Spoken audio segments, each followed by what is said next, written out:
ने बनाया है? बोले टीकर माफी में अवधेश नारायण पांडे ने बनाया है। तो भगवान के पहले आपको अवधेश नारायण पांडे की याद आ गई। बरतला साधना कुटीर पर आते हो, सबसे पहले मंदिर दिखाई पड़ा तो भगवान बाद में याद आते हैं, लेकिन अखिलेश जी पहले याद आते इन्होंने मंदिर बनाया है। तो संसार में अगर रहोगे बेटा तो सबसे पहले तुमको संसार नहीं छूटेगा, संसार की याद बार बार आती रहेगी। लेकिन जंगल में चले जाओगे, अच्छा आप बताओ जंगल में जाओगे तो जंगल में क्या दिखाई पड़ेगा? जंगल में पहाड़ दिखाई पड़ेगा, पर्वत दिखाई पड़ेगा, जंगल दिखाई पड़ेगा, पेड़ पौधे झरने दिखाई पड़ेंगे। अब आप बताओ पेड़ पौधे झरने और पहाड़ किसने बनाए? किसी का नाम याद आएगा संसार में? आप कहोगे ये सब भगवान ने बनाया है। इस संसार की गतिविधियों पर नहीं अधिकार किसी का है। तो कहने का अभिप्राय बेटा, यहाँ रह करके भी तुम भगवान भगवान का भजन कर सकते हो, लेकिन जंगल में जाओगे तो वहाँ तुमको कोई विक्षेप नहीं पैदा होगा। लेकिन माँ मैं जंगल तो चला जाऊँ, लेकिन जंगल में जाऊँगा तो मैं तो जानता नहीं हूँ कि भगवान कहाँ है। माता सुनीति ने कहा बेटा तुम ये चिंता मत करो कि भगवान कहाँ है, क्योंकि बेटा तुम तो नहीं जानते हो कि भगवान कहाँ है, लेकिन बेटा भगवान जरूर जानते हैं कि तुम कहाँ हो। तुम तो केवल भगवान का नाम लेकर के पुकारो, ये चिंता मत करो भगवान कहाँ है, तुम नाम लेकर के पुकारो, भगवान जहाँ भी होंगे वहीं से प्रकट हो जाएंगे। जैसे रात्रि के 10 बजे आप कहीं किसी धर्मशाला में गए जिसमें 20 कमरे हैं। अब 20 कमरों के किसी एक कमरे में आपका मित्र है। अब आपको रात्रि में 10 बज गए, 11 बज गए, अब सब सो गए हैं। अब आपको उस मित्र से मिलना है, तो अब आप बताओ, आपको ये सत्य मालूम है किसी धर्मशाले में है, लेकिन ये पता नहीं कि किस कमरे में है। 20 कमरे के एक कमरे में है। अब आप बताओ क्या 20 दरवाजों की कुंडी खटकाओगे? और जो कुंडी खटकाओगे तो कच्ची नींद में उठा हुआ व्यक्ति निकलेगा। भाई बताओ क्या बात है? अरे आपको नहीं ढूंढा, मैं तो दूसरे को ढूंढा। अरे यार नींद खराब करते हो, वो बात भी सुनाएगा। आप हर कुंडी को खटका, हर जगह से आपको डांट मिलेगी। काहे के लिए किसी की कुंडी खटका रहे हो प्यारे? आप तो आंगन में खड़े हो जाओ, अपने उस मित्र का नाम लेकर के पुकारो, और जिस भी कमरे में होगा वो कमरे से निकल करके आपके सामने आ जाएगा। उसी प्रकार से प्यारे तुम्हें यह नहीं पता है कि भगवान कहाँ रहते हैं, लेकिन भगवान को ये पता है कि तुम कहाँ रहते हो। तुम तो बस केवल भगवान का नाम लेकर के पुकारो।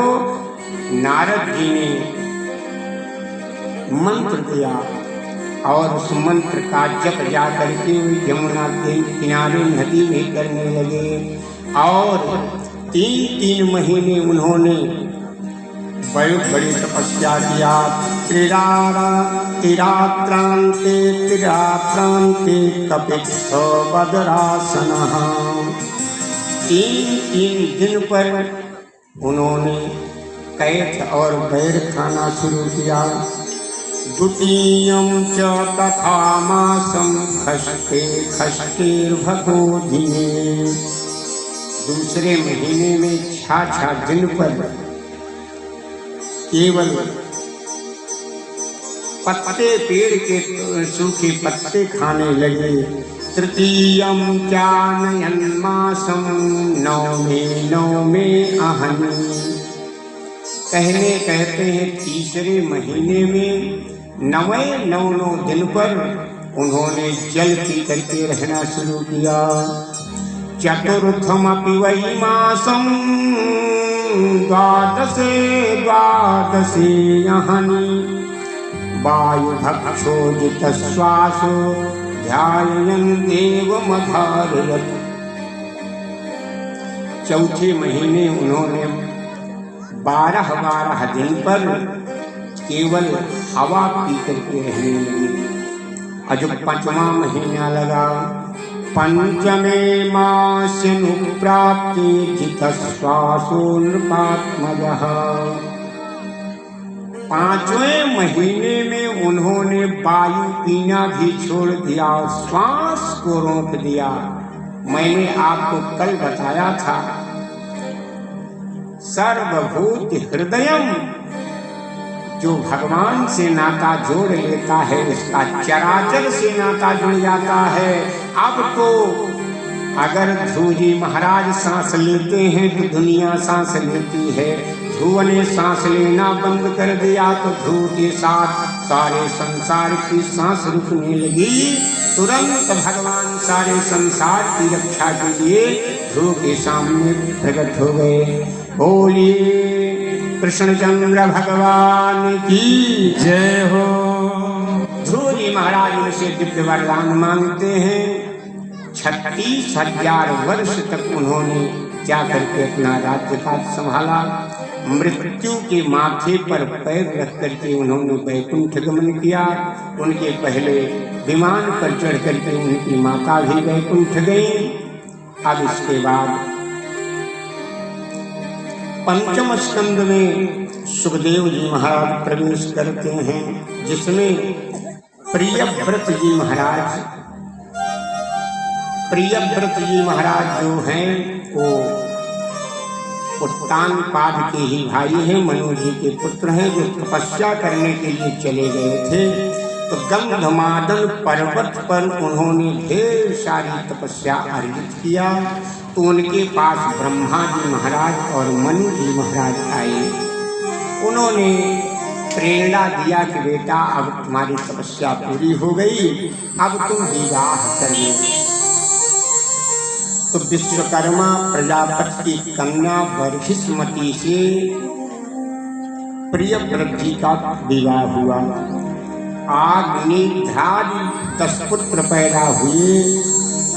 ऊर्जस्वती नाम की एक कन्या भी पैदा हुई। और इसके बाद इन्हीं प्रियव्रत जी के खानदान में जड़ भरत जी महाराज का जन्म हुआ। क्योंकि प्रियव्रत के आग्नेय पैदा हुए। आग्नेय के पूर्व चित्त नाम की पत्नी से नाभि पैदा हुए। नाभि की शादी मेरु देवी से हुआ। मेरु देवी के ऋषभदेव पैदा हुए जो परमहंस हुए। और ऋषभदेव जी के 100 पुत्र हुए। 100 पुत्रों में सबसे ज्येष्ठ पुत्र का नाम था भरत, जिनको जड़ भरत भी कहा जाता है। और यही जड़ भरत के नाम पर हमारे देश आर्यावर्त का नाम भी भारत देश पड़ा है। ये चक्रवर्ती नरेंद्र सम्राट थे, सार्वभौम सम्राट थे, लेकिन राज्य करते करते अब जब चौथा पन आया, इन्होंने अपने पुत्रों को राज्य सौंप दिया। और राज्य सौंप करके इन्होंने जंगल की राह पकड़ा। मैंने शायद कल भी बताया था बंधु, अगर धन दौलत में ही सुख होता तो शायद ये बड़े बड़े चक्रवर्ती नरेंद्र सम्राट शायद अपनी संपत्ति छोड़ करके जंगल में बिरागी बन करके ना रहा करते। फकीरी जिसको भा जाए अमीरी त्याग देता है। फकीरी जिसको भा जाए अमीरी त्याग देता है। मिली जो शुष्क रोटी है बदन पर एक लंगोटी है। तभी सब बात खोटी है अमीरी त्याग देता है। शिला की सेज प्यारी है। हमें आपको डंलप के बिछौने मलमल की चादर और सेमर की तकिया पाने के बाद भी नींद नहीं आती है। लेकिन एक योगी सन्यासी महात्मा पत्थर की शिला पर नींद ले रहा है। शिला की सेज प्यारी है, खाली नहीं है तो करों की शुद्ध थाली है। शिला की सेज प्यारी है, करों की शुद्ध थाली है। सिरहना दोनों हाथों का अंगुली त्याग देता है। जब भरत जी महाराज निकल पड़े राज्य छोड़ करके, नेपाल में गंडकी नदी के किनारे पहुंचे। किसी ने कहा बाबा, एक समय वो भी था जब आपकी भावों को देख करके बड़े बड़े नौकर चाकर दौड़ पड़ते थे, आपकी भावों को देख करके दुनिया नाचा करती थी। आज आपके पास कुछ भी नहीं है। जब भरत जी ने कहा भैया ये बात सत्य है, आज मेरे पास संपत्ति का सुख नहीं है, लेकिन एक बात बताएं, संपत्ति का सुख तो नहीं है, लेकिन आज मेरे पास सुख की संपत्ति प्राप्त हो गई है। याद रखना, एक चक्रवर्ती नरेंद्र सम्राट जो आनंद अपने राजमहल में भी नहीं पाता है, उससे ज्यादा आनंद एक वैरागी महात्मा पेड़ के नीचे लेटा हुआ है पाता है। क्यों? निजानंद मस्ती में मैं झूमता हूँ, प्यारे तुमको डल्लभ के बिछौने का आनंद आ रहा है, लेकिन इसको अपना आनंद आ रहा है। निज सुख बिन मन होई तेरा, निजानंद निज लाभ तुष्टो। इन महात्माओं को अपना आनंद, और याद रखना अपना आनंद कभी नष्ट नहीं होता है। पुत्र का सुख, पत्नी का सुख, संसार का सुख एक न एक दिन मिट जाता है, लेकिन अपना सुख कभी नहीं मिटता है। निजानंद मस्ती में मैं झूमता हूँ, कहाँ कौन कैसा न मैं पूछता हूँ। खिले हैं जमाने में गुल रंग बिरंगे, मिसाले भंवर हो के मैं गूंजता हूँ। गुलिस्ता जमाने में थे कर्म जितने, उन्हें ज्ञान होने में मैं फूंकता हूँ। न जीने की चिंता, न जीने की इच्छा, न मरने की चिंता। मरने से उसको डर लगता है, जीना चाहता है। वैरागी महात्माओं के पास जीने की इच्छा है ही नहीं, तो मौत से क्या डर। न जीने की इच्छा, न मरने की चिंता, कजा से निडर होकर के मैं झूमता हूँ। जिनसे मिली हैं ये बेहद निगाहें, जिनसे मिली हैं ये बेहद निगाहें, पकड़ उनके कदमों को मैं चूमता हूँ। हुए मुक्त सबसे बड़ी खुशनसीबी, फकीरी खजाने को मैं लूटता हूँ। जड़ भरत जी महाराज जो एक समय चक्रवर्ती नरेंद्र सम्राट थे, आज उनके पास जंगल में कोई नहीं, पेड़ के नीचे बैठे हैं। बाबा अब क्या करोगे? उन्होंने कहा भजन करूँगा। तो बाबा एक आध माला तो ले लेना चाहिए, हाथ में आपके माला नहीं, कैसे भजन करोगे? उन्होंने कहा भजन तो मेरा हो रहा है बाबा, हाथ में माला नहीं है। जड़ भरत ने कहा माला नहीं तो क्या हुआ, फिर भी भजन हो रहा है। कैसे? कहा जगत में जो भी दिखते हैं मेरी माला के मन के हैं। तुम 108 और 1000 मनके की माला जपते होगे, लेकिन मेरी मनकों की माला कितनी है शायद तुम नहीं जानते हो। संसार में जितने भी जीव हैं सब मेरी माला के मन के हैं। जगत में जो भी दिखते हैं मेरी माला के मन के हैं। नजर में फिरते रहते हैं, इबादत होती रहती है। अब तो अलग से कोई कर्मकांड नहीं करना है, बैठे ठाड़े खड़े उताने कहें कबीर हम वही ठिकाने। अभी तक राजमहल में जाने के बाद 10-20 मिनट 1 घंटे भजन किया करता था, अब तो अनवरत लगातार अविरल धारा से भगवान की भक्ति जुड़ गई। और जैसे ही नदी में गए तो वहाँ एक हरणी जो है पानी पीने के लिए आई, और उस हरणी के पेट में बच्चा था। हरणी के पेट में बच्चा था। हे भैया, हाथ में गंडकी नदी का जल लेकर के सूर्य भगवान को अर्घ दे रहे थे। इतने में आंख चली गई हिरण के ऊपर। दंडकारण्य में सीता की निगाह हिरण पर चली गई तो हरि भूल गए, हरि का विस्मरण हो गया। और जड़ भरत जी भी महाराज की निगाह जब हिरण पे गई तो वे हरि को भूल गए, हरि को भूल गए। तो हरि को जैसे ही देखा उन्होंने हरि को, इतने में जंगल में एक भयानक सिंह ने गर्जना किया। सिंह की भयंकर गर्जना सुन करके भयभीत होकर के हिरणी ने छलांग लगा दिया। छलांग लगाया तो उसका गर्भ जो है नदी में गिर गया। दयालु भरत ने उसे अपने हाथों में उठा लिया। धर्मों में सबसे बढ़कर हमने ये धर्म जाना, हरगिज़ कभी किसी के दिल को नहीं दुखाना। कर्मों में सबसे बढ़कर बस कर्म एक यही है, उपकार की ही वेदी पर प्राणों की बलि चढ़ाना। वैसे तो बल बहुत हैं पर श्रेष्ठ बल यही है, करुणा निधान चरणों करुणेश जल गिराना। साधन मिले बहुत हैं पर साधन सुगम यही है, प्रभु के चरण कमल में दृग्बिंद जल गिराना। दयालु भरत से ना रहा गया, हिरण के बच्चे को अपने हाथ में उठा लिया। भरत तुमने बहुत बढ़िया किया, क्योंकि आज अगर तुमने इस बच्चे को न उठाया होता तो शायद इसका प्राणांत हो जाता। ये तो तुमने बहुत अच्छा किया, लेकिन अब जो आगे करने जा रहे यही गलत है। क्या? भरत जी को लगा जैसे मैं न होता तो शायद हिरण का बच्चा मर जाता। अब आज मैं नहीं रहूंगा, इस हिरण के बच्चे को कोई जानवर खा जाएगा। माने हिरण में बुद्धि गई तो हरि का विस्मरण हो गया।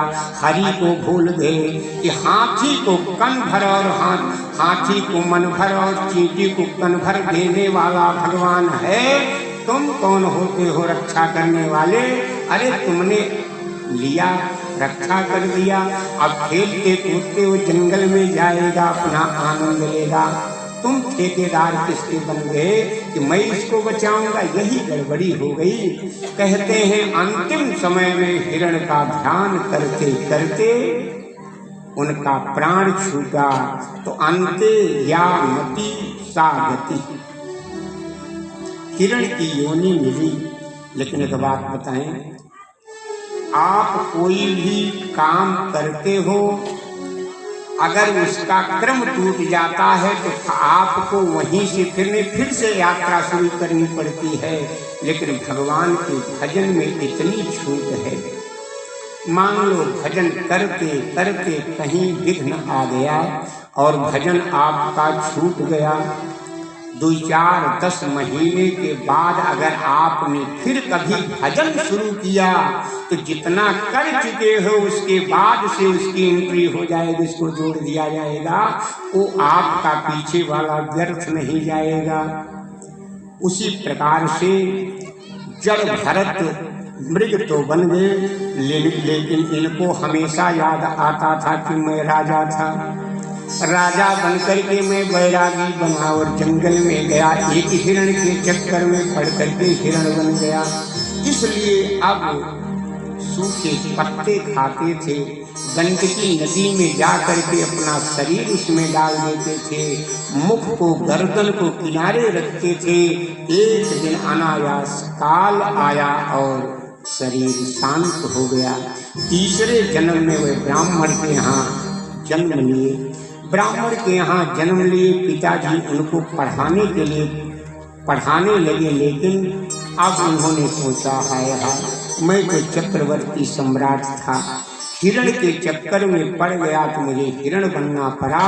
अब फिर मनुष्य बना हूँ, इस दुनिया से बच करके रहना है, नहीं तो दुनिया वाले फिर हमको पागल बना देंगे। और वास्तव में दुनिया वालों ने जड़ भरत को पागल घोषित कर दिया, जड़ घोषित कर दिया। नहीं तो इनका नाम तो केवल था भरत, लेकिन इनको लोग जड़ कहने लगे। क्यों?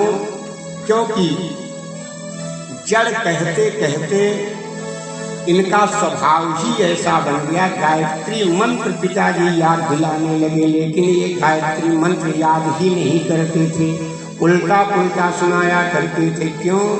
पिताजी आगे फिर कर्मकांड करने के लिए कहेंगे, इसलिए नहीं याद किए। अब गांव में कोई भी इनको बुलाता कि भैया ये काम कर दो, सबका काम करने लगते थे।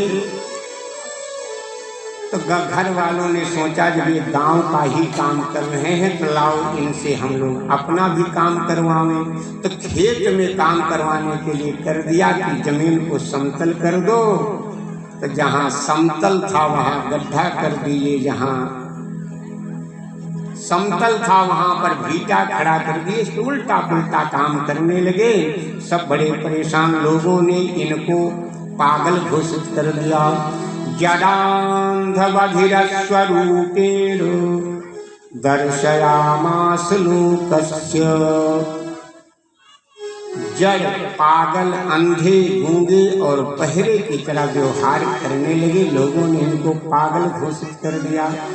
जड़ भरत ने कहा, दुनिया वालों हमको तुम पागल कहते हो, लेकिन मैं तो कहता हूँ पागल तुम लोग भी हो। लेकिन हमारे पागलपन में और तुम्हारे पागलपन में एक अंतर है। और एक बात बताऊं भैया, संसार में बड़े से बड़ा पागल भी अपने को पागल नहीं मानता है। संसार दूसरे को पागल कहता है, लेकिन अपना पागलपन नहीं जान पाता है। एक बार पंडित जवाहरलाल नेहरू प्रधानमंत्री थे, आगरा गए। तो आगरा गए तो उन्होंने सोचा कि यहाँ पागल खाना है, चलो पागल खाना देख लूं। अब पागल खाना देखने के लिए जवाहरलाल जी गए और जैसे ही दरवाजे पर प्रवेश किए तो एक पागल मस्ती में झूमता हुआ चला आ रहा था सामने से। और इधर से प्रधानमंत्री जी, उधर से पागल, दोनों की निगाहें जब एक हुई तो जवाहरलाल जी ने संकेत से कहा, क्यों, ठीक हो? उसने कहा, आपका परिचय? इन्होंने कहा, मैं भारत देश का प्रधानमंत्री जवाहरलाल नेहरू हूँ। उसने कहा, 2 महीना रहो तुम भी ठीक हो जाओगे, क्योंकि मैं भी पहले कहता था मैं भी प्रधानमंत्री था। पागल भला अपने को पागल कब मानता है? एक चेला गुरु ढूंढ रहा था कि कोई गुरु मिले तो हम उसको गुरु अपना बनावे, लेकिन दुनिया खंगाल डाला, कोई गुरु नहीं मिला। दुनिया में ऐसे भी लोग होते हैं जिनको अपने से ज्यादा योग्य व्यक्ति कोई मिला ही नहीं। वो कह रहे हैं हमको कोई योग्य नहीं मिल रहा जिसको हम गुरु बनावे। एक महात्मा के पास गया, महाराज जी हमको कोई गुरु नहीं बना, लेकिन आप कुछ ठीक लग रहे हो, इसलिए सोच रहा हूँ आप को गुरु बना लूं। कहा, बेटा बन जाओ, हम चेला बना देंगे तुमको। तो दीक्षा दे दिया। अब चेले ने कहा, गुरु जी हम तो चेला बन गए, आप गुरु बन गए, अब कुछ सुनाओ हमको। गुरुजी ने कहा, बेटा जाओ राम राम किया करो, इसी में कल्याण हो जाएगा। चेले ने कहा, महाराज क्या बात बता? राम राम तो दुनिया करती है, राम राम हुए कोई बात नहीं, आप कोई ऊंची बात बताओ हमको। गुरुजी ने कहा, अच्छा बेटा रामचरितमानस पढ़ा करो। अरे महाराज रामचरितमानस क्या, ये ठीक नहीं, कोई ऊंची बात बताओ। कहा, अच्छा बेटा ये गीता? हाँ गीता कुछ चलेगा, गीता सुनाओ कुछ। अब गुरु जी ने कहा, कोई बात नहीं बेटा, अब हम तुमको गीता सुना रहे हैं, पहले आज महात्म्य सुन लो, फिर गीता बाद में सुनाएंगे।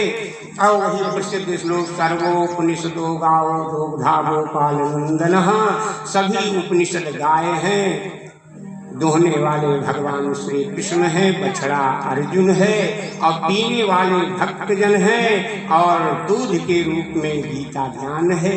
अब बीच बीच में चेला वाह गुरु जी बड़ी ऊंची बात सुना रहा। गुरु जी खूब मस्त होकर के 1 घंटे या 1.5 घंटे बोलते रहे। अब बोल करके जब प्रवचन खत्म हुआ तो गुरु जी ने कहा, बेटा इतनी देर तक सुनाया हूँ, अगर कुछ समझ में ना आया हो तो पूछ लो। चेला कहता, गुरु जी हमारी समझ में नहीं आया। अरे आपने हमारी समझ में, अरे हमको क्या समझते हैं आप? अरे बेटा गुरु जी हूँ, तुम्हारा मन रखने के लिए कुछ तो पूछ लो। कहा हाँ गुरु जी सब बात तो समझ में आ गई, एक एक चीज समझ में आ गई, लेकिन बार बार आप कह रहे थे कि दोगधा गोपाल नंदन, ये दो गधा कौन थे, यही बात समझ में नहीं आई। तो दोगधा माने तो दोहने वाला वगैरह, दो गधा कौन थे? गुरु जी ने माथा पकड़ लिया। चेले ने कहा, गुरु जी आपने बताया नहीं दो गधा कौन थे। कहा, बात बेटा एक गधा तो तुम हो और एक गधा मैं हूँ। जो तुम जैसे बृहस्पति को मैं समझा नहीं पाया, माने पागल भला अपने को पागल कब मानता है? दुनिया को लोग पागल मानते हैं लेकिन अपने को पागल नहीं। जड़ भरत ने कहा, दुनिया वालों तुम हमको पागल कहते हो, सुनो मैं तो पागल हूँ ही, लेकिन संसार में ऐसा कोई भी व्यक्ति बता दो जो पागल न हो।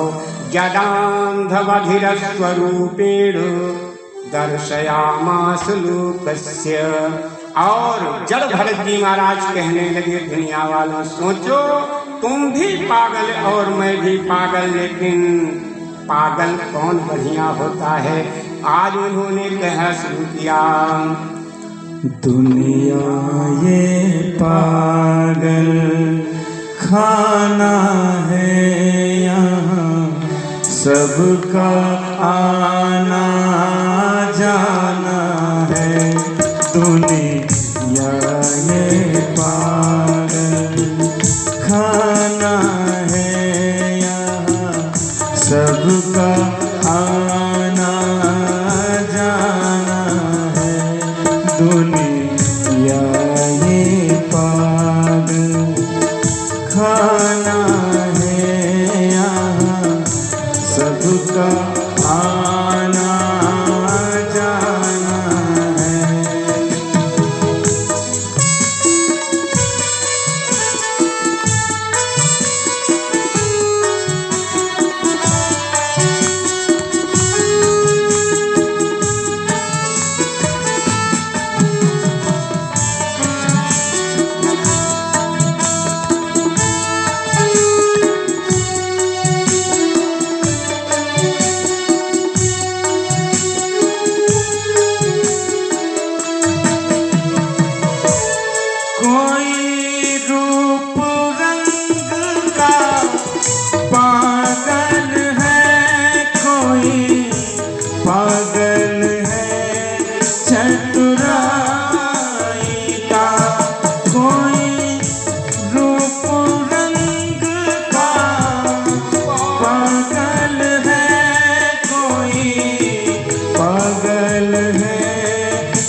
पागल मान बड़ाई काले किन अच्छा पागल वो है जो पागल कृष्ण कन्हैया का।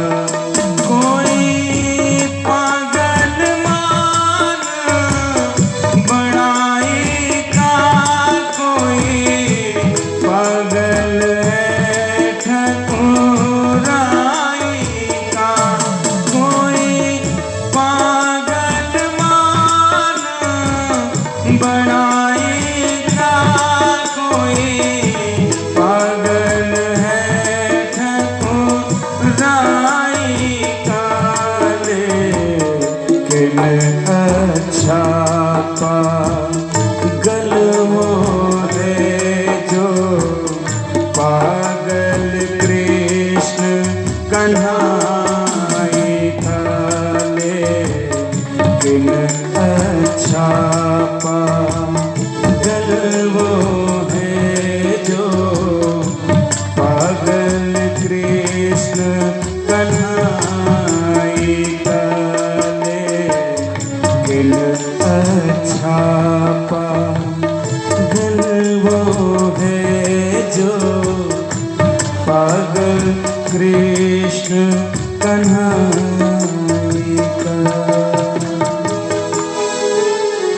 ऐसे जड़ भरत को बलि देने के लिए लाए गए जड़ भरत की रक्षा भद्रकाली ने स्वयं सबका संहार करके किया।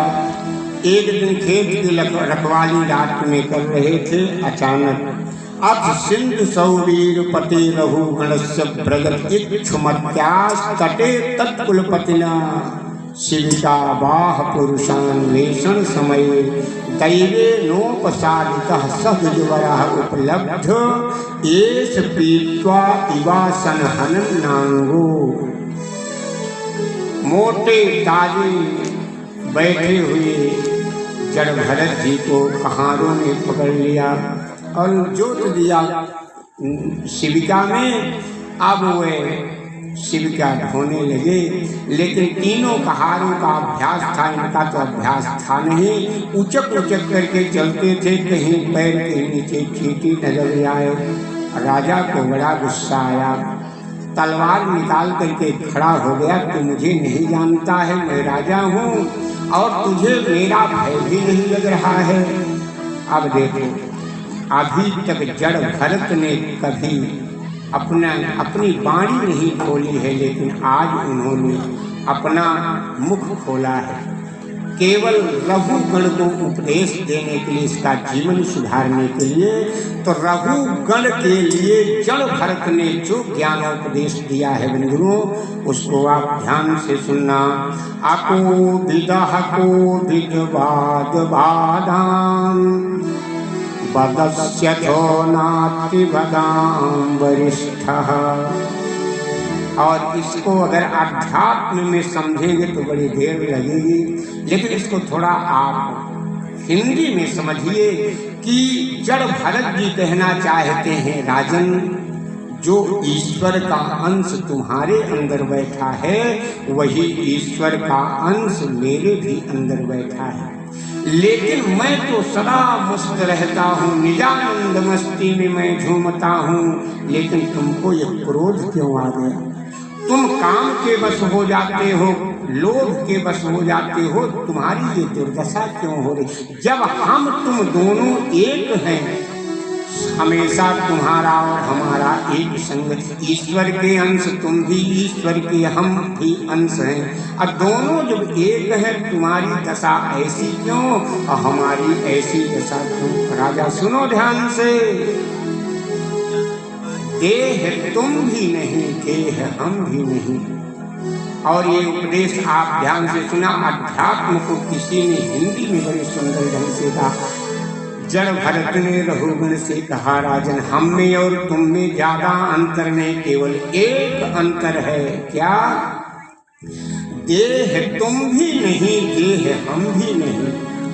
राजन, देह तुम भी नहीं, देह हम भी नहीं, लेकिन देह में हम भी हैं, देह में तुम भी हो। देह तो गेह है यात्रियों के लिए, अब गेह में हम भी हैं, गेह में तुम भी हो। और क्या अंतर है? तुम समझते स्वयं देह अभिमान से, तुम अपने को समझाते हो कि मैं राजा हूँ और मैं भी समझता हूँ। तुम समझते स्वयं देह अभिमान से, हम समझते स्वयं को गुरु ज्ञान से।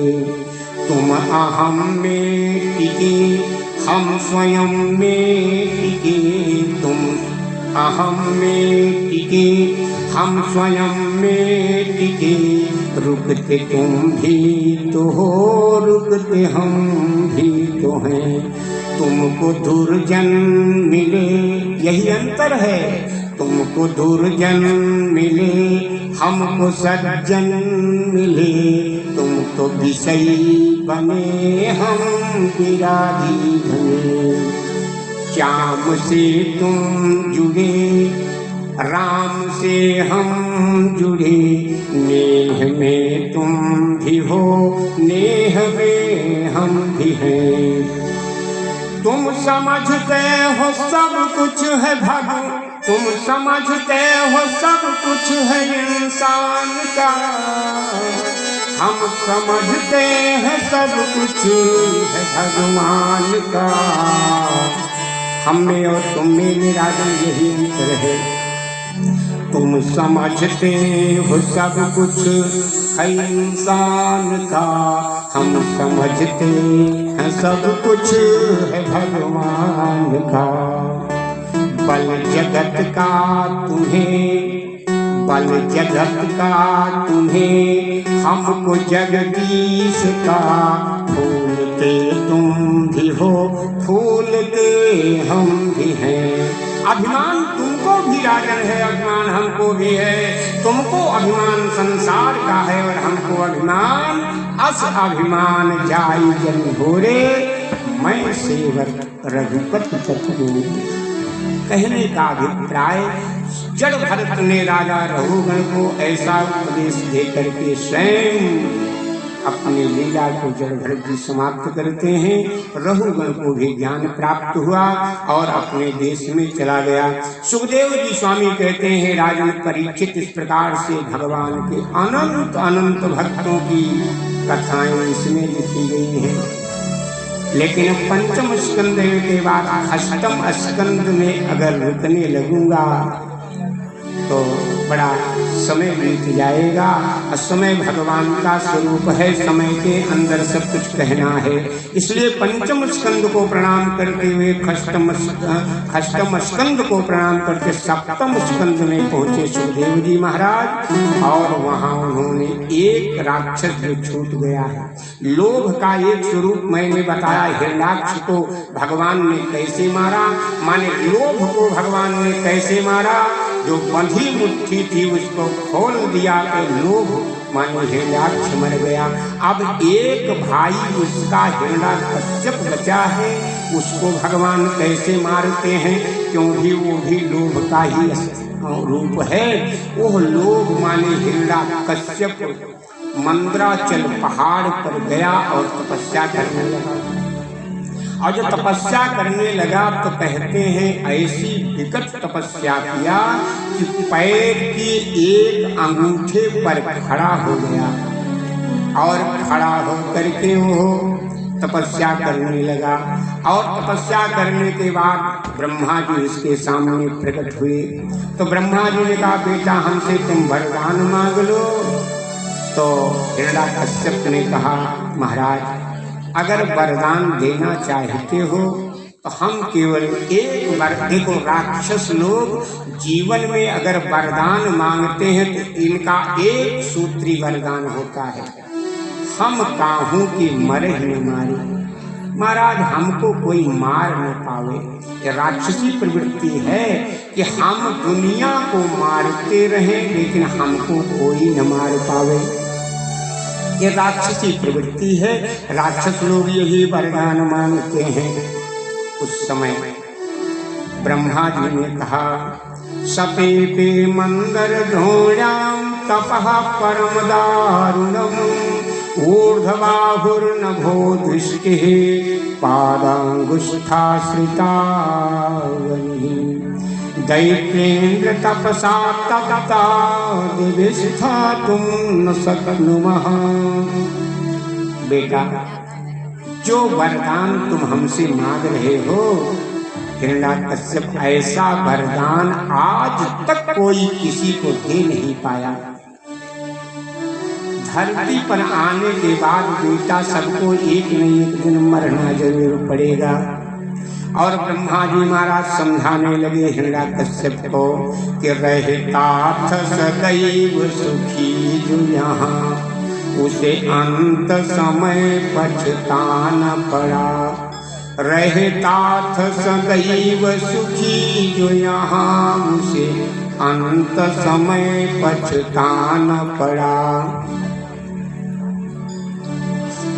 कोई बाग में फूल न ऐसा खिला खिल के न जिसे मुरझान पड़ा।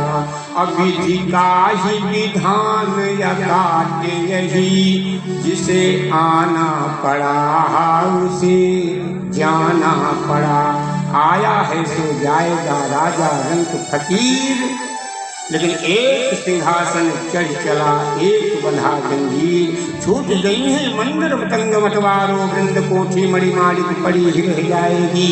जा दिन जाय के चरोगी तू चिता के बीच, बाला चित्रशाला बिच खड़ी ही रह जाएगी। बेटा, ये तो मृत्युलोक है, यहाँ आने के बाद सबको मरना पड़ता है। हिरण्यकश्यप ने कहा, महाराज मरना पड़ेगा, ठीक है, मैं मरने के लिए तैयार हूँ।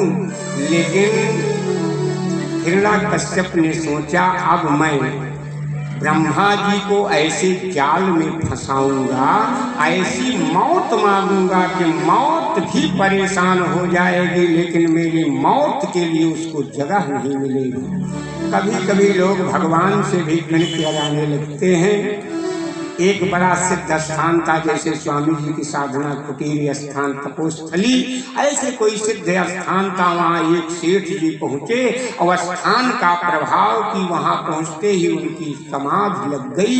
उनको लगा यहाँ तपस्या करनी है, बैठ गए कुछ देरों के लिए। और इतने में दूसरे सेठ दूसरे बगल में पहुँचे, उनको भी मन लग गया भजन करने में।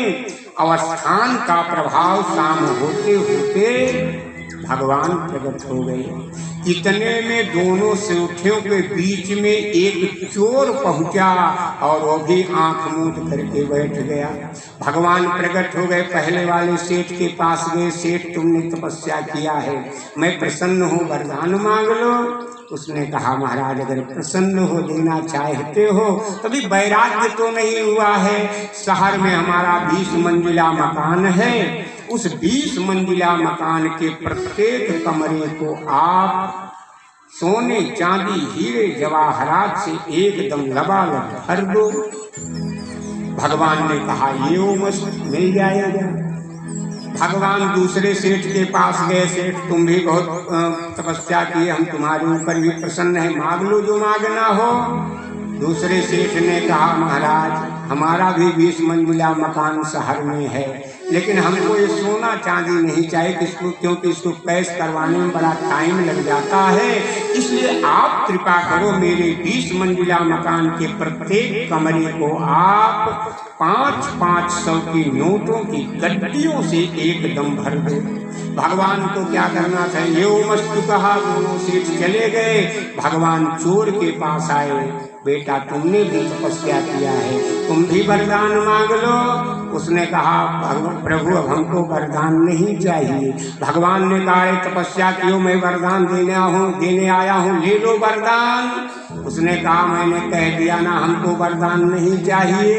भगवान ने कहा वरदान नहीं चाहिए तो क्या चाहिए? उसने कहा इन्हीं दोनों सेठों के घर का पता चाहिए, हमको आप पता बता दो, अपना काम हम स्वयं कर लेंगे, आप परेशान मत होइए। कभी कभी लोग भगवान से भी गणित लगाते हैं। हिरण्यकश्यप ने सोचा कि आज मैं ऐसी गणित लगाऊंगा कि मौत को भी चक्कर आ जाएगा कि मेरी मौत कहाँ हो। ठीक है महाराज, मैं मरने के लिए तैयार हूँ, मैं मरूं लेकिन कहाँ? बोले नान्तर बहिर्दिवा नष्टम, नान्तर बहिर्दिवा नष्टम अन्यस्मादपि चायुधै। महाराज न मैं अंदर मरूं न बाहर मरूं, न दिन में मरूं न रात में मरूं, काम तो कहीं न कहीं मर जाएगा, चाहे रात में मरे चाहे दिन में मरे। लेकिन लोभ वरदान मांग रहा है कि न मैं अंदर मरूं न बाहर मरूं।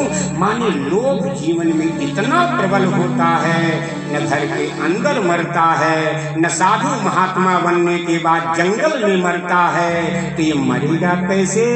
बोले नान्तर बहिर्दिवा नक्तम, न दिन में मरूं न रात में मरूं, अन्यस्मादपि चायुधै, न अस्त्र से मरूं न शस्त्र से मरूं। माने लोभ लाठी डंडा और तलवार से नहीं मरता है, लोभ बंदूक की नोक से भी नहीं मरता है। और न भूमौ नाम्बरे, महाराज न मैं धरती पर मरूं न आसमान में मरूं, अन्न नरै न मृगैरपि, न आदमी से मरूं न जानवर से मरूं। लोभ इतना खतरनाक होता है कि भगवान भी परेशान है कि इस लोभ को मारूं कैसे। क्योंकि इसका वरदान सुनो, दिव्य वरदान लेकर के आया अपने राज्य में, और प्रहलाद अपने बेटे को बहुत प्यार करता था, इतना प्रेम करता था कि गोद में लेकर के अपने बेटे से पूछने लगा, बेटा बताओ तुम्हारे गुरु जी ने तुमको सबसे बढ़िया बात क्या पढ़ाया है? प्रहलाद जी महाराज सोचने लगे कि मेरे पिताजी कह रहे कोई बढ़िया बात बताओ, लेकिन मेरे गुरु जी संडामर्क ने तो हमको कभी कोई बढ़िया बात पढ़ाया ही नहीं है। लेकिन जब मैं माँ के पेट में था तो मेरे गुरुदेव नारद बाबा ने हमको बढ़िया बढ़िया बातें 9 महीने तक सिखाया था। उसमें से एक बढ़िया बात मैं बता रहा हूँ पिताजी। न तत्साधु मन्ये सुरवर्य देहिनां, सदा समुद्विग्न धिया सतद्गहात्, हित्वात्मपातुं गृहमन्धकूपं, वनं गतो यद्धरिमाश्रयेथो। पिताजी अंधेरे कुएं में इस गृहस्थी में कब तक पड़े रहोगे?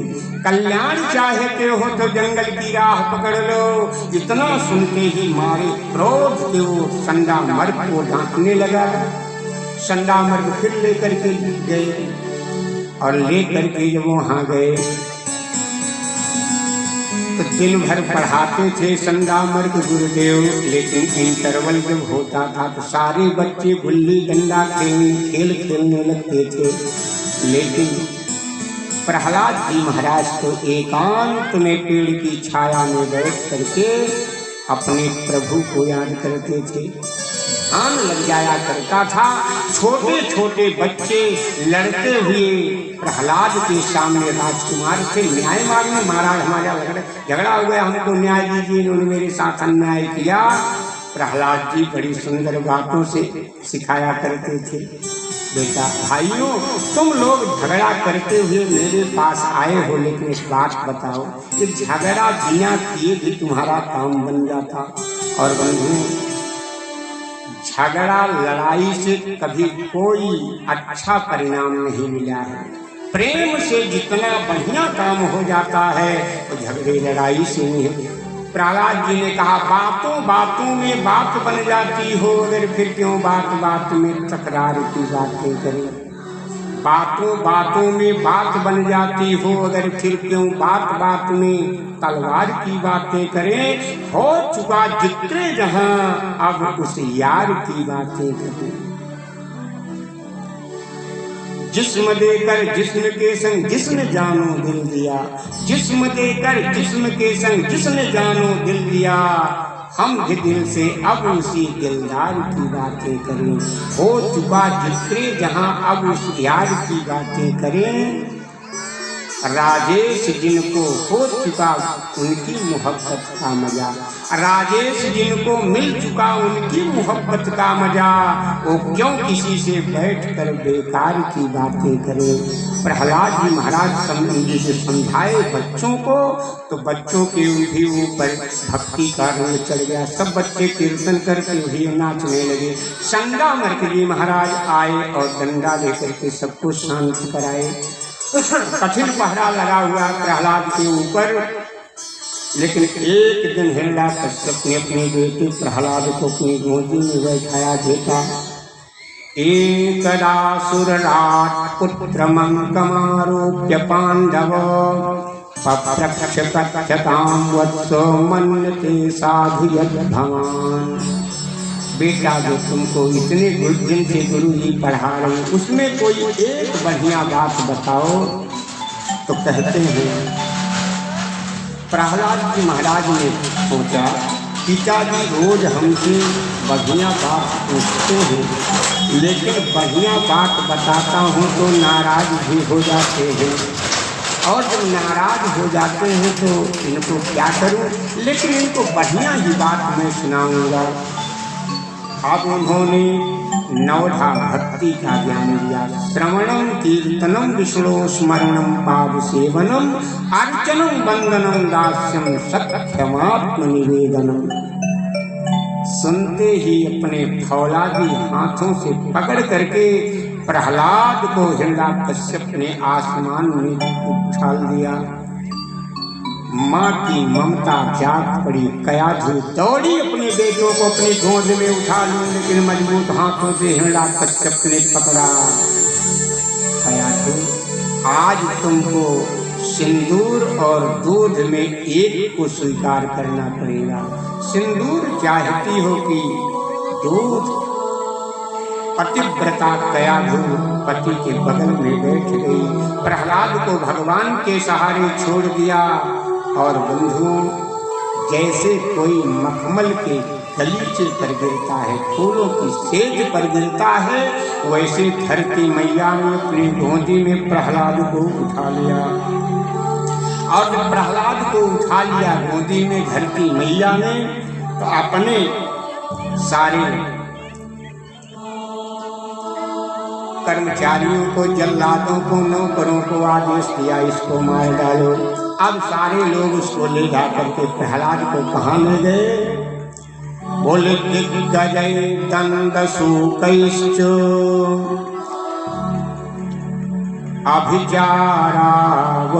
अभिचारावपातनैः मायाभिः सन्निरोधैश्च गर्दानैरभोजनैः।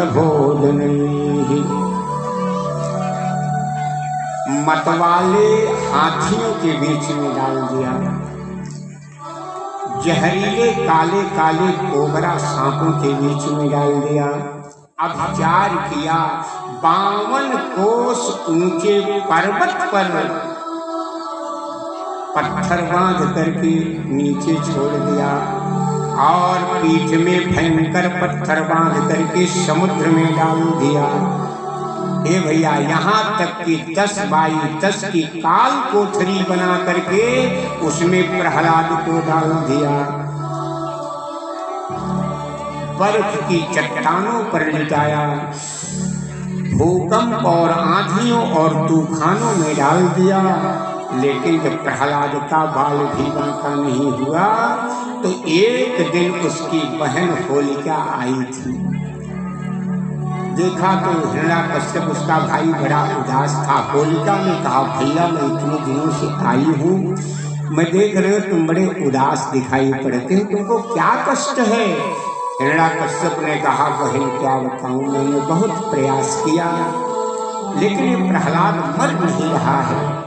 तो भैया आप चिंता न करो, सवेरे आप एक चिता तैयार करिए, भतीजे प्रहलाद को लेकर के मैं चिता में बैठूंगी, प्रहलाद जल करके राखो। अरे बहन तू भी जल जाएगी उसके साथ?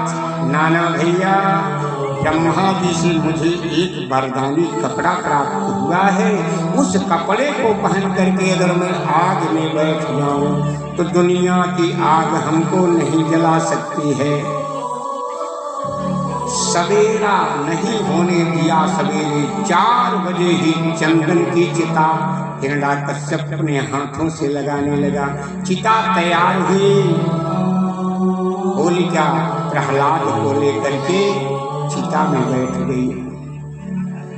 हिरण्याकश्यप स्वयं अपने हाथों से चिता में आग लगाया, फूट फूट करके चिता जलने लगी। चिता जलने लगी लेकिन आश्चर्य देखो, न प्रहलाद जल रहा है न होलिका जल रही है। होलिका ने सोचा मैं नहीं जलूं क्योंकि मैंने कपड़ा पहना है। ओहो, प्रहलाद इसलिए नहीं जल रहा है क्योंकि प्रहलाद मेरी गोदी में बैठा है, कपड़े से तो ये भी छुआ हुआ है, इसीलिए प्रहलाद बच रहा है। ब्रह्मा का आसन कांप गया। ब्रह्मा जी ने कहा, होलिके तुम्हारे नाते प्रहलाद नहीं बच रहा है, बल्कि भगवान कह रहे हैं, दुनिया वालों ध्यान से सुनना, किसी की गोदी में मेरा भक्त बैठ जाए और जल करके राख हो जाए, मेरे भक्त की इज्जत चली जाएगी। इसलिए होलिका तब तक तुम सुरक्षित तुम रहोगी जब तक तुम्हारी गोदी में मेरा भक्त प्रहलाद बैठा है। और उल्टा सोच करके होलिका ने जैसे ही प्रहलाद को अलग किया, उसके शरीर में धू धू करके आग लग गई। होलिका जलने लगी, चिल्लाने लगी, हे ब्रह्मा, मैंने तो समझा तुमने मुझे वरदान दिया है, लेकिन तुमने मुझे बहुत बड़ा धोखा दिया है। ब्रह्मा जी से ना रहा गया, हंस पर बैठ करके कमंडल लेकर के उतर आए। कहा, ठहर जा होलिका, दोष मुझे मत दो। कहा, क्यों? कहा, होलिका मैंने तुमको वरदान ही दिया था, धोखा नहीं दिया। होलिका ने कहा, वरदान दिया था तो मैं जल क्यों रही हूँ? कहा, मैंने वरदान दिया कि तुम दुनिया की आग में नहीं जलोगी। होलिका ने कहा, लेकिन मैं जल रही हूँ। ब्रह्मा ने कहा, तो दुनिया की आग में आज नहीं जल रही है, बल्कि तुमने जो भगवान के भक्त का अपराध किया है, इसलिए भगवान की क्रोधाग्नि में जल रही हो।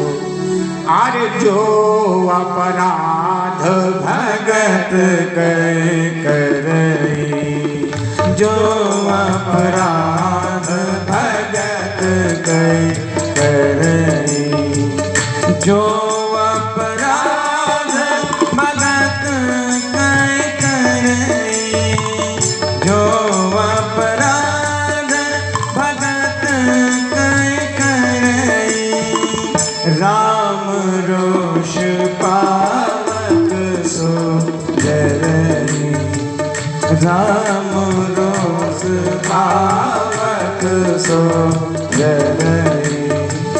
सुन सुरेश रघुनाथ स्वभाव, सुन सुरेश रघुनाथ स्वभाव, निज अपराध रिसाई न खाओ, निज अपराध रिसाई न खाओ, जो अपराध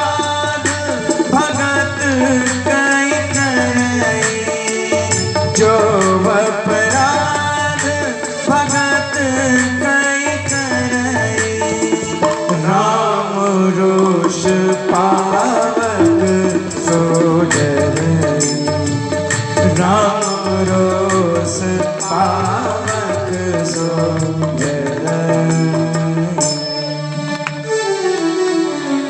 भगवान कहते हैं दुनिया वालों, अगर मेरी छाती में एक बार तुम लात मारोगे तो मैं तेरे चरणों को सहलाऊंगा, बेटा कहीं चोट तो नहीं लगी। लेकिन दुनिया वालों, हमको गाली दोगे तो शायद मैं तुमको वरदान दूंगा, लेकिन मेरे भक्त का कभी अपमान मत करना। अगर तुमने भक्त का अपमान कर दिया तो मेरी क्रोधाग्नि से तुम नहीं बचोगे। अपनी आंखों के सामने ही जलते हुए अपनी बहन को देखा, मारे क्रोध के प्रहलाद को एक खंभे में बांध दिया। हरदोई की अनंत अनंत जनता आज अपने राजा का यह कृत्य देख रही है कि एक बुआ अपने भतीजे को जलाना चाहते थे, आज एक बाप अपने बेटे को खंभे में बांध करके पूछ रहा है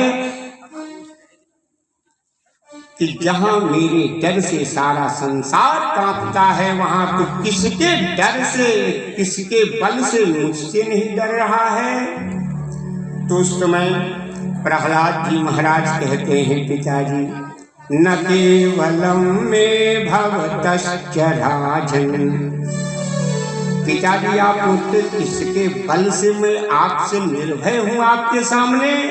अरे जिसके बल से आप इतने डरावने बन गए हैं, उसी के बल से आज मैं निर्भय हो गया हूँ। लेकिन बेटा तेरे उस भगवान को, जिसको तुम अपना भगवान कहते हो, उस भगवान को मैंने बहुत ढूंढा, लेकिन तेरा भगवान कहीं हमको मिला नहीं। मैं उसको ढूंढने के लिए बैकुंठ गया, स्वर्गलोक गया, गोलोक धाम गया, क्षीर सागर गया, लेकिन बेटा तेरा वो भगवान हमको कहीं मिला नहीं। लेकिन बेटा तुमको बचाने के लिए वो बार बार तुम्हारे पास आया है, इसलिए प्रहलाद तुम उसका पता जरूर जानते हो। प्रहलाद ने कहा, पिताजी व्यर्थ तुम स्वर्ग वैकुंठ और क्षीर सागर में मेरे भगवान को ढूंढ रहे हो। भगवान कहाँ है सुनो, नहीं अंतर में नहीं बाहर में, नहीं आम में है नहीं खास में है, न विरक्त में है न विलास में है, यदि प्रेम है तो प्रभु पास में है। पिताजी भगवान तो कण कण में, रग रग में, कतरे कतरे में, जर्रे जर्रे में, धूल में भी फूल में भी है। और न समझ में आता हो तो एक गणित समझाता हूँ, ध्यान से सुनना। राम हमार चराचर में, नहीं मानुत यों लख लीजिए। निज नाम के अक्षर चौगुन करि पुनि, पांच मिलायक दो गुण कीजे। दुनिया में बिना नाम की कोई वस्तु नहीं होती है। बिना नाम की कोई वस्तु अगर दिखाई पड़ जाती है तो शायद दुनिया वाले तुरंत उसका नाम भी रख देते हैं। तो संसार में सबका कुछ न कुछ नाम होता है। तो ऐसा करो, नाम की संख्या नोट कर लो और उस नाम की संख्या को नोट करके उसको चौगुना कर दो।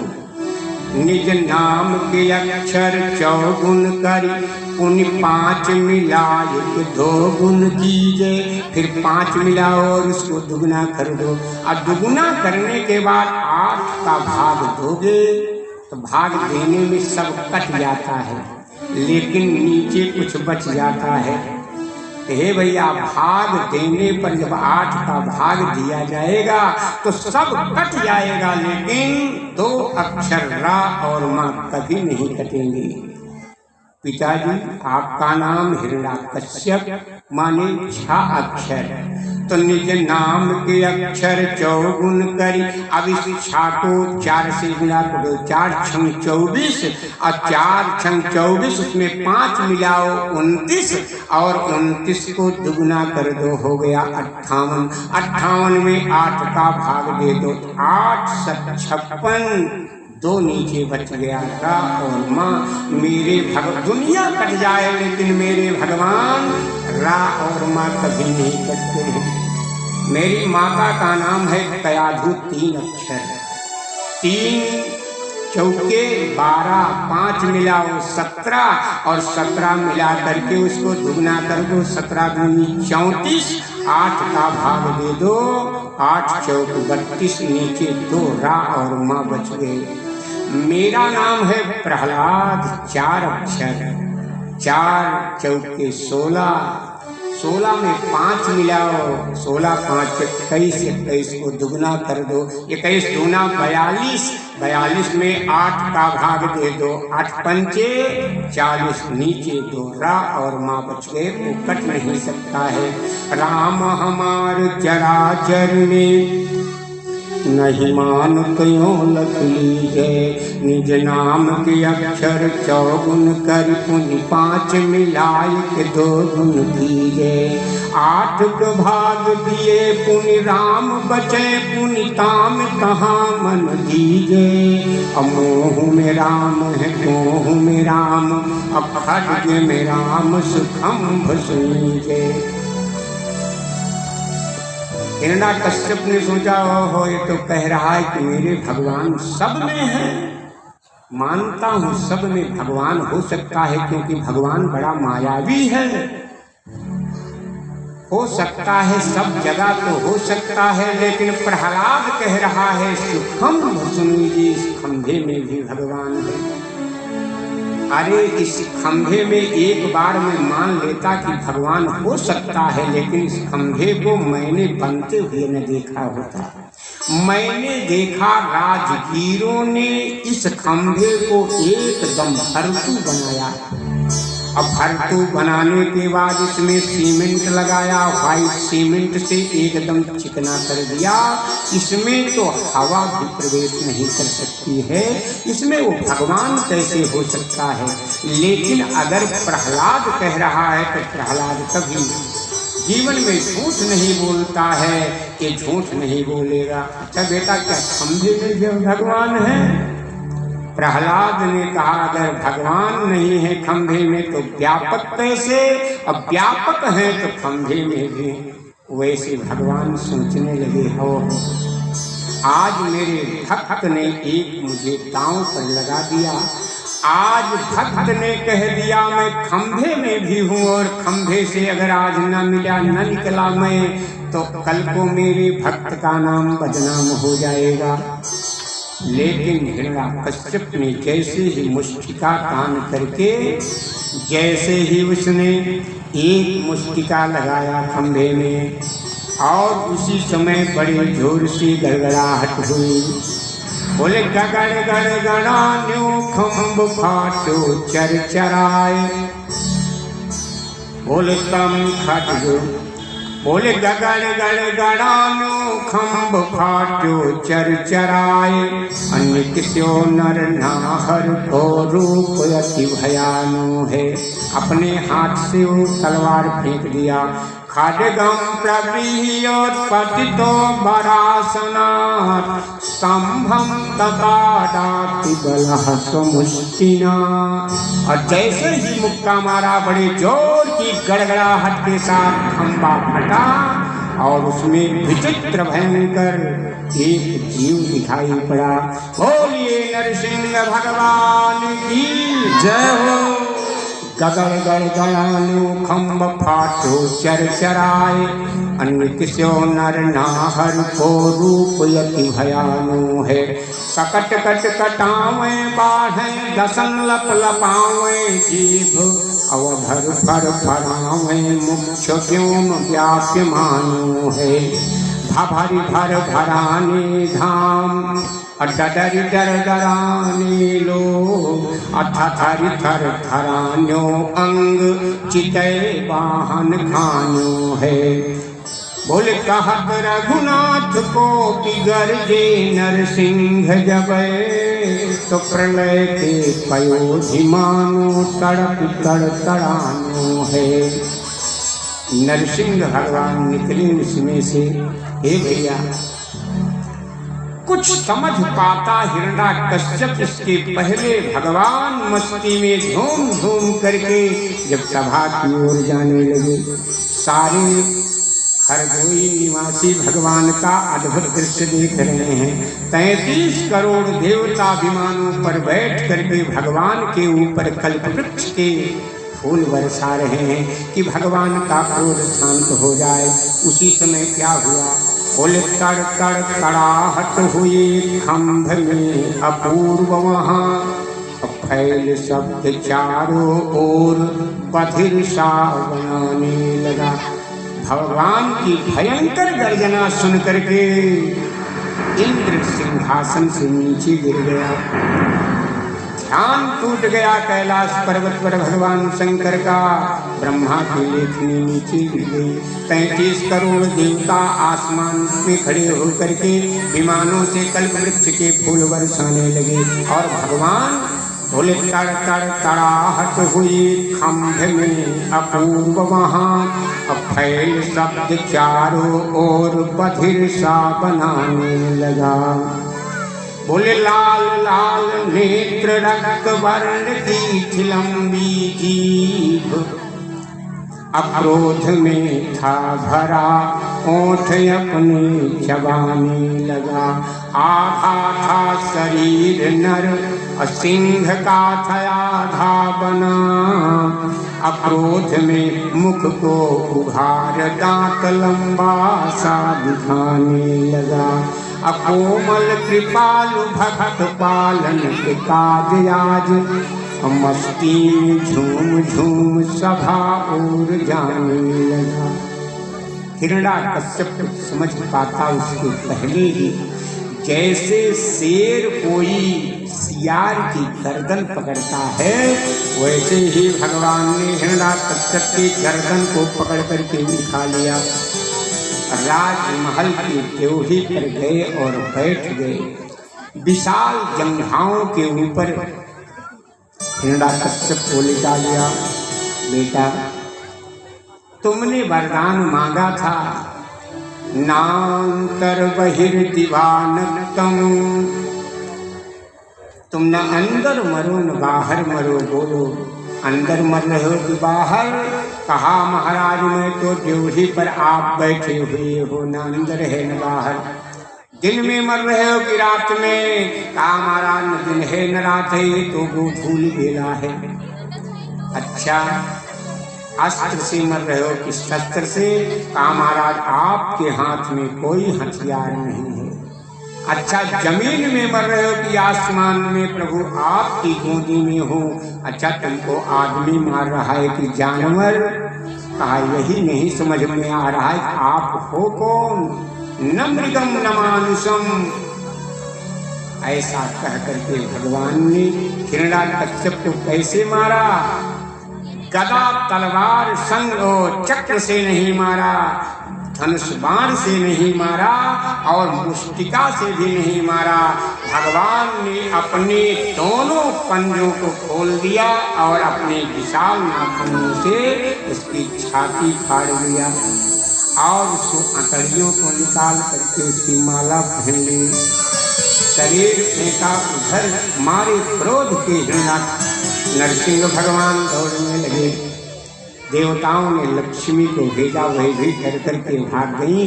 अब देवता लोग भगवान नरसिंह की पूजा न करके बल्कि प्रहलाद की स्तुति करने लगे। बेटा प्रहलाद, तुम अगर चाहो तो भगवान का क्रोध शांत हो सकता है। जैसे सिंह का बच्चा अपने पिता माता सिंह के पास जाता है, वैसे ही छोटे से प्रहलाद हाथ जोड़े भगवान के पास पहुंच गए। भगवान ने प्रहलाद को उठा करके अपनी छाती से लगा लिया और छाती से लगाया और सिंहासन पर बैठ करके अपनी गोदी में प्रहलाद को बैठाया। हे भैया, हाथ से भगवान छूना चाहते थे प्रहलाद को, लेकिन उनका हाथ कांप गया। अपनी लंबी लंबी जीभों से प्रहलाद के शरीर को भगवान चाटने लगे, जैसे एक गाय अपने बछड़े को चाटती है। इतने में प्रहलाद जी बड़े प्रसन्न हैं, सारी दुनिया में जय जयकार हो रही है। लेकिन तब तक प्रहलाद ने देखा कि भगवान के आंखों से आंसू गिर रहे हैं। प्रहलाद ने कहा, प्रभु ये तो आनंद की वेला है, मेरे पिता के अत्याचार से सारी दुनिया को आज शांति मिल गई, सारी दुनिया नाच रही, गा रही है, प्रसन्न है, आप क्यों रो रहे हो? भगवान ने हाथ जोड़ लिया, बेटा प्रहलाद हमको क्षमा कर दो। प्रहलाद ने कहा, प्रभु क्षमा वो मांगता है जो अपराध करता है। प्रभु आपने कौन सा अपराध किया है? नरसिंह भगवान ने कहा, बेटा प्रहलाद कल को अगर इतिहास में कभी अपराधियों की लिस्ट बनाई जाएगी तो सबसे पहले नंबर पर इस नरसिंह का नाम लिखा जाएगा। इस नरसिंह जैसा अपराधी दुनिया में कोई हो नहीं सकता है। अरे बेटा, जिन तेरे गालों को छूने के लिए मेरा हाथ कांप गया, मेरा हाथ कठोर और तेरा शरीर कोमल, तेरा गाल कोमल, अब तुम्हारे कोमल गालों को कठोर हाथों से मैं कैसे छूं? इसलिए बेटा सत्य कहूं, मैं आया तो जरूर, लेकिन बड़ी देर से आया हूं। बेटा तुमको पर्वत से गिराया गया, तुमने मुझे बुलाया, लेकिन मैं नहीं आ पाया। तुमको आग में डाला गया, तुमको जल में डुबाया गया, तुमने मुझे बुलाया, लेकिन मैं नहीं आ पाया। आया तो जरूर, लेकिन बड़ा विलंब करके आया। अरे बोले प्रभु प्यारे, अंग कोमल तुम्हारे हाय, अवसुर ने मारे। कल को दुनिया वाले अगर पूछेंगे इस प्रहलाद का अपराध क्या था जो इसको इतनी बड़ी सजा मिली, तो दुनिया वाले यही कहेंगे प्रहलाद ने भगवान का नाम जप किया था, इसीलिए इसको इतना बड़ा कष्ट मिला है। इसलिए बेटा प्रहलाद ध्यान से सुनना। बोले प्रभु प्यारे, अंग कोमल तुम्हारे हाय, अवसुर ने मारे मम एक नाम गाने में, गिरते गिरायो पुनि जल में डुबायो हाय, कहीं ना कमी है तात तुमको सताने में। अमंजुल मुखार बिंद चूम चूम के कहें प्रभु, क्षमा करो तात मुझे देर भई आने में। क्वेदम बपुः क्वच वयः सुकुमार में ततः, क्वेता प्रमत्त कृत दारुण यातनास्ते, आलोकितो हि विषयो यम भूतपूर्वः, क्षन्तभ्रमंग यधि समय विलंबः। मैंने जो आने में देर कर दी बेटा प्रहलाद, इसके लिए मुझे क्षमा कर दो। और बेटा क्षमा तब मैं जानूंगा तुमने क्षमा कर दिया जब तुम हमसे कोई वरदान मांग लोगे। अब देखो प्रहलाद जी भगवान को प्राप्त कर चुके हैं, और भगवान को प्राप्त करने के बाद व्यक्ति की दशा क्या हो जाती है? क्या उसे संसार की कोई चाह रह जाती है? संसार की चाह ही उसकी मिट जाती है। तो संसार की चाह न रहे, इसके लिए प्रहलाद जी ने कहा, प्रभु अगर वरदान देना ही चाहते हो तो एक वरदान दो कि आज से मेरे हृदय की मांगने की कामना ही समाप्त हो जाए। कहा बेटा ऐसा क्यों मांग रहे हो? कहा पिता प्रभु यही चाह ही तो सारे संसार को नष्ट करती है। और देखो चाह दुनिया में कितनी प्रबल होती है। एक चाह हृदय में पैदा हुई तो फिर उसकी यात्रा कभी थमने वाली नहीं है। चाह पैसों से आनों में आती रही, चाह आनों से रुपया बनाती रही। सबसे धन में सबसे छोटा है आना पहले होता था। चाह पैसों से आनों में आती रही, चाह आनों से रुपया बनाती रही, चाह रुपयों से नोट भुनाती रही, चाह नोटों से कोठी चुनाती रही, चाह कोठी में मोटर बुलाती रही, चाह मोटर से होटल में जाती रही, चाह होटल में बोतल खुलाती रही, चाह क्या क्या न करती कराती रही, चाह पाली जिन्होंने वे पीले हुए, चाह छोड़ी जिन्होंने रसीले हुए, चाह जर से लगी जी जरा हो गया, चाह हर से लगी जी हरा हो गया, चाह उनकी तो हमको हरदम चाहिए, वह अगर चाहें तो फिर क्या चाहिए प्रभु, जब आप ही मिल गए तो अब हमको क्या चाहिए, इसलिए कामनाएं ही मिट जाएं। भगवान ने कहा प्रहलाद, भगवान और भक्त में केवल यही एक अंतर होता है, भगवान आप्त काम पूर्ण काम परम निष्काम आत्माराम होते हैं, उसमें कोई कामना नहीं होती है, और जिस दिन भक्त की सारी कामनाएं मिट जाएंगी, भक्त भक्त नहीं रह जाएगा, भक्त भगवान बन जाएगा। कहते हैं मधुरिमा यदि कंठ में न होती तो कंठ विस्पान बन गया होता, और वासना यदि प्रेम को न छलती तो प्रेम वरदान बन गया होता, वेदना यदि हृदय में न होती तो हृदय पाषाण बन गया होता, और कामना यदि भक्त में न होती तो भक्त भगवान बन गया होता।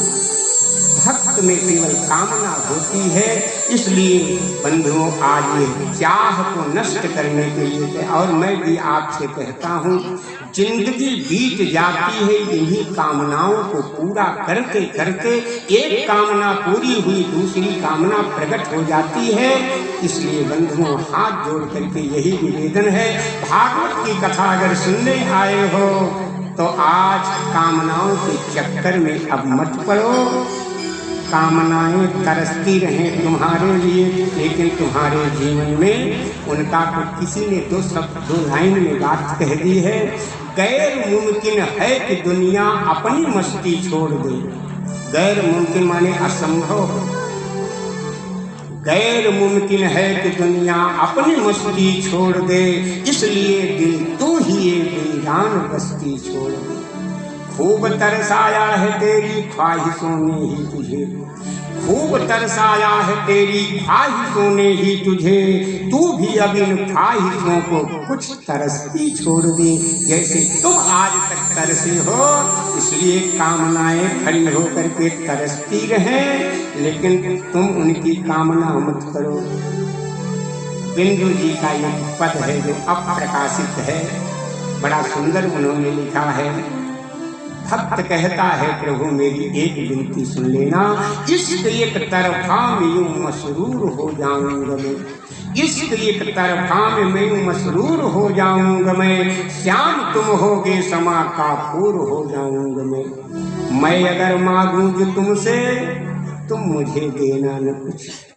भक्त प्रहलाद ही स्वयं कह रहे हैं, सरकार मांगने के बाद अगर कोई मांग करके मिलने के लालच में अगर कोई आपकी भक्ति करता है तो नवई भृत्य सवई गणित महाराज, सेवक भक्त नहीं, वो तो बनिया है।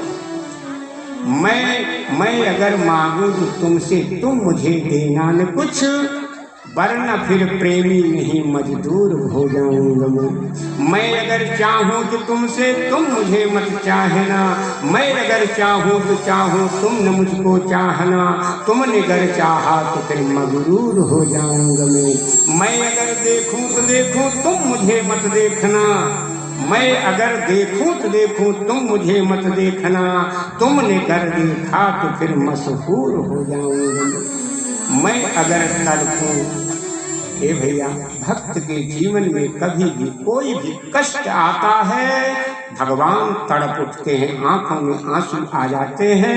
भक्त प्रहलाद कहते हैं, सरकार जब जब मेरे ऊपर कोई विपत्ति आवे तो मैं अगर तड़पूं तो दृढ़ से बिंदु टपकाना न तुम, क्यों? मैं अगर तड़पूं तो दृढ़ से बिंदु टपकाना न तुम, वरना आंखों से तुम्हारे दूर हो जाऊंगा मैं। भक्त तो अपने और भगवान के बीच में आंसुओं को भी व्यवधान बर्दाश्त नहीं कर पाता है, लेकिन इसलिए भगवान ने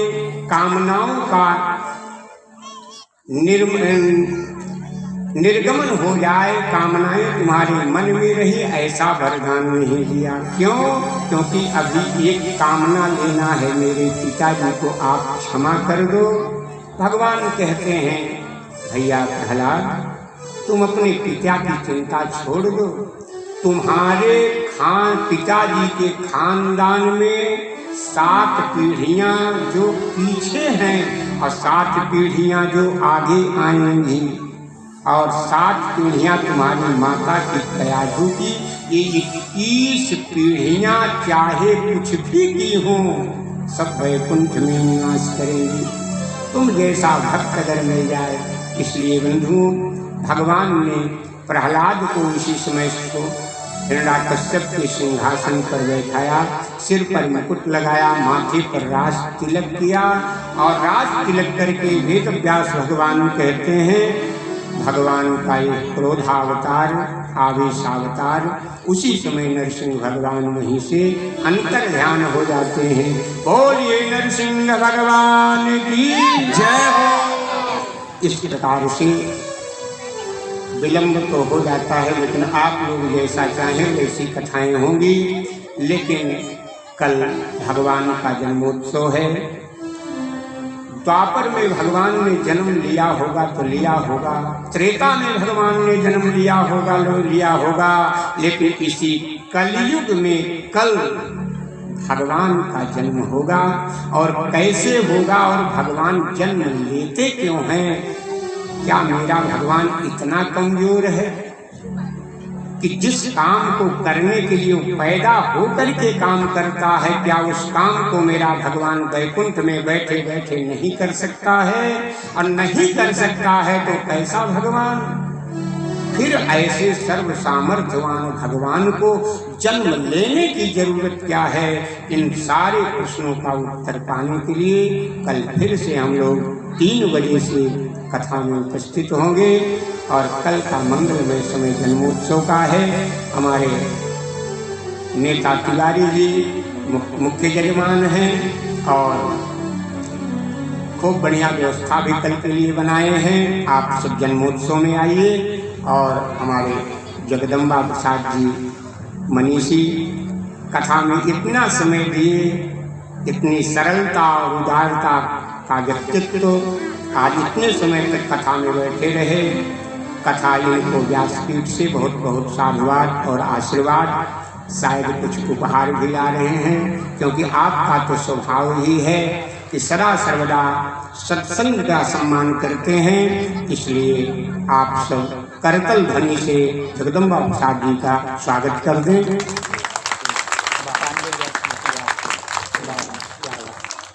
बहुत बढ़िया। सांडिल्य स्मृति, वाह, सांडिल्य स्मृति इन्होंने समर्पित किया। किसका लिखा?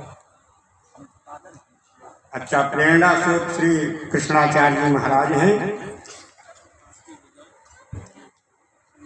जगदम्बा प्रसाद त्रिपाठी मनीषी,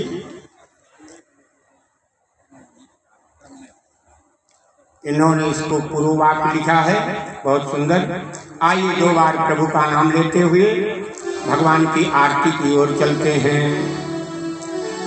सीताराम सीताराम सीताराम सीताराम सीताराम सीताराम सीताराम सीताराम सीताराम सीताराम सीताराम सीताराम राधे श्याम राधे श्याम राधे श्याम राधे श्याम राधे श्याम राधे श्याम राधे श्याम राधे श्याम स्वामीनाथ स्वामीनाथ स्वामीनाथ स्वामीनाथ स्वामीनाथ स्वामीनाथ स्वामीनाथ स्वामीनाथ स्वामीनाथ स्वामीनाथ स्वामीनाथ स्वामीनाथ स्वामीनाथ स्वामीनाथ आप जब यथास्थान खड़े भी हो जाएं, वैसे आरती भी करते रहें। ओम गगं हरिः प्रजननम् अस्तो दशवीरकं सर्वगणकं स्वस्ते आत्मशनि प्रजा शनि पप्लुशनि लोकशन्यभयशनि अग्ने